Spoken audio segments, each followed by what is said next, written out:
come here for our final year project for the CH750 aircraft, we will be taught more in depth. So it's like, why the engine? Why this engine? So we will need to do more research and we need to apply it here. The student gets to not just see, but they get to do functional tests from classroom theory.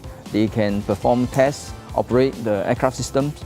They can get hands-on skills removing and installing aircraft parts. I was very happy that I can actually build a real aircraft that is fully functional. And I realized I was not the sit down and study type. So I'm interested in more hand skills and I can move around and explore and learn new things by learning through doing things. So it makes me more interested and more clear that what I want to do next time.